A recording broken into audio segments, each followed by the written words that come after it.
ಪ್ರಾಣಿ ರಾಜ್ಯದಲ್ಲಿ ಸಾಹಸ. ಒಂದು ಕಾಲದಲ್ಲಿ ಹಸಿರು ಹೊಳೆಗಳ ಮಧ್ಯೆ ಹರಡಿರುವ ದಟ್ಟ ಅರಣ್ಯದ ಹೃದಯಭಾಗದಲ್ಲಿ ಸಿಂಹನಗರ ಎಂಬ ಒಂದು ಸುಂದರ ಪ್ರಾಣಿ ರಾಜ್ಯವಿತ್ತು. ಈ ರಾಜ್ಯವನ್ನು ಧೈರ್ಯಶಾಲಿ ಸಿಂಹರಾಜ ಸಿಂಹೇಶ್ವರನು ಆಡುತ್ತಿದ್ದನು. ಎಲ್ಲ ಪ್ರಾಣಿಗಳು ಶಾಂತಿಯಿಂದ ಸಹಜೀವನದೊಂದಿಗೆ ಜೀವನವನ್ನಾಡುತ್ತಿದ್ದವು.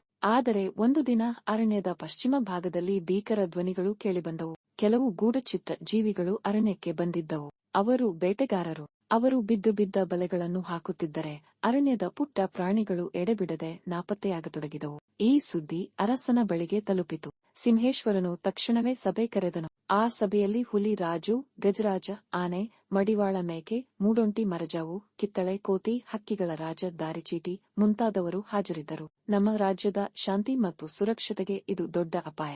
ನಾವು ಏನಾದರೂ ಕ್ರಮ ಕೈಗೊಳ್ಳಲೇಬೇಕು ಎಂದ ಸಿಂಹೇಶ್ವರನು. ಅವನ ಮಾತಿಗೆ ಧೈರ್ಯವಂತ ದಾರಿಚೀಟಿ ಪ್ರತಿಕ್ರಿಯಿಸಿ, ನಾನು ಗಾಳಿಯಲ್ಲಿ ಹಾರುತ್ತಾ ಅವರು ಎಲ್ಲಿದ್ದಾರೋ ಕಂಡುಬಿಡುತ್ತೇನೆ. ಆದರೆ ಅಲ್ಲಿ ಹೋಗಲು ನನಗೆ ಸಹಾಯಕರ ಅಗತ್ಯವಿದೆ ಎಂದನು. ಅವನ ಜೊತೆಗೆ ಜವಾಬ್ದಾರಿ ತಾಳುವ ಧೈರ್ಯವಂತರು ಮುಂದೆ ಬಂದರು.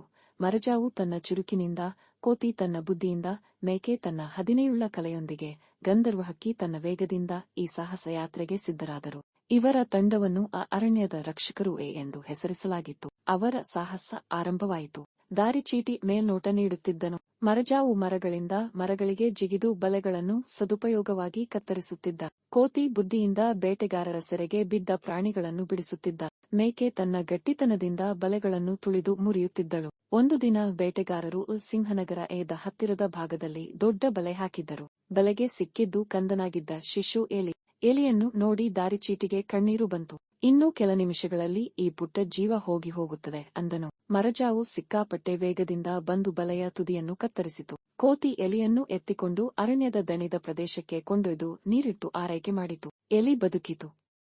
ಈ ಸಾಹಸಗಳು ಸಿಂಹರಾಜನಿಗೆ ತಿಳಿಯುತ್ತಿದ್ದಂತೆ ಅವನು ಅರಣ್ಯದ ರಕ್ಷಕರು ತಂಡವನ್ನು ಹೊಗಳಿದನು. ನಿಮ್ಮ ಧೈರ್ಯ, ಬುದ್ಧಿ ಮತ್ತು ಸಹಕಾರದ ಮನೋಭಾವದಿಂದ ನಮ್ಮ ರಾಜ್ಯ ಸುರಕ್ಷಿತವಾಗಿದೆ ಎಂದನು. ಆದರೆ ಕತೆ ಇಲ್ಲಿಯಷ್ಟೇ ಅಲ್ಲ. ಬೇಟೆಗಾರರು ಈಗ ತಮ್ಮ ಬಲೆಯನ್ನು ಇನ್ನಷ್ಟು ಸುಧಾರಿಸುತ್ತಿದ್ದರು. ಅವರು ರಾತ್ರಿಯಲ್ಲಿಯೇ ಬಂದು ಬಲೆಗಳನ್ನು ಹಾಕಿ ಹೋಗುತ್ತಿದ್ದರು. ಆಗ ಅರಣ್ಯದ ರಕ್ಷಕರು ಹೊಸ ಯೋಜನೆ ರೂಪಿಸಿದರು. ರಾತ್ರಿ ಗಸ್ತು ತಂಡ. ಪ್ರತಿದಿನ ರಾತ್ರಿ ಪ್ರಾಣಿಗಳು ಸುತ್ತಲೂ ಹೊಕ್ಕು ಗಮನವಿಟ್ಟು ಬೇಟೆಗಾರರ ಚಲನೆಗಳನ್ನು ನೋಡುವ ಕಾರ್ಯಕ್ಕೆ ಜವಾಬ್ದಾರಿಯಾಯಿತು. ಹಕ್ಕಿಗಳು ಗಾಳಿಯಲ್ಲಿ ಪಹರೆ, ನರಿ ಮತ್ತು ಬೆಕ್ಕು ಮಣ್ಣು ಮೇಲೆ ಸಂಚಾರಿ ದಾರಿ, ಗಂಧರ್ವ ಹಕ್ಕಿ ಎತ್ತರದಿಂದ ದೃಷ್ಟಿ ಇಡುತ್ತಿದ್ದ. ಇದೇ ಸಮಯದಲ್ಲಿ ಒಂದು ರಾತ್ರಿ ಕೋತಿ ಬೈಕಿನಲ್ಲಿ ಬಂದ ಬೇಟೆಗಾರರ ತಂಡವನ್ನೇ ಹಿಡಿದಿತ್ತು. ಪ್ರಾಣಿಗಳ ತಂಡವು ಕೂಡಲೇ ಸಿಂಹರಾಜನಿಗೆ ಸಂದೇಶ ಕಳಿಸಿತು. ಆನೆಗಳು ತಕ್ಷಣವೇ ಬಂದು ಬೇಟೆಗಾರರನ್ನು ತಡೆದವು. ಮರಜಾವು ಬಲೆಗೆ ಸಿಕ್ಕಿದ ಆನೆಯನ್ನು ಮುಕ್ತಗೊಳಿಸಿತು. ಈ ಸಮಯದಿಂದ ಬೇಟೆಗಾರರು ಅರಣ್ಯವನ್ನು ಬಿಟ್ಟು ಹೋಗಿ ಬೇರೆಡೆಗೆ ಪಲಾಯನ ಮಾಡಿದರು. ಸಿಂಹರಾಜನು ಈ ವಿಜಯವನ್ನು ಆಚರಿಸಿತು. ಈ ಸಾಹಸದಿಂದ ನಾವು ಕಲಿತ ಪಾಠ: ಧೈರ್ಯ, ಐಕ್ಯತೆ ಮತ್ತು ಬುದ್ಧಿಮತ್ತೆ ಇದ್ದರೆ ಎಂಥ ಭಯಾನಕ ಸಮಸ್ಯೆಯನ್ನು ಜಯಿಸಬಹುದು. ಪ್ರಾಣಿ ರಾಜ್ಯ ಮತ್ತೆ ಶಾಂತಿಗೆ ಮರಳಿತು. ಎಲ್ಲರೂ ಸಂತೋಷದಿಂದ ತಮ್ಮ ತಮ್ಮ ಬದುಕನ್ನು ಮುಂದುವರೆಸಿದರು. ಅರಣ್ಯದ ರಕ್ಷಕರು ಈಗ ಲೆಜೆಂಡ್ ಆಗಿದ್ದರು. ಮುಂದಿನ ಪೀಳಿಗೆಗಳಿಗೆ ಪ್ರೇರಣೆಯಾದವರು.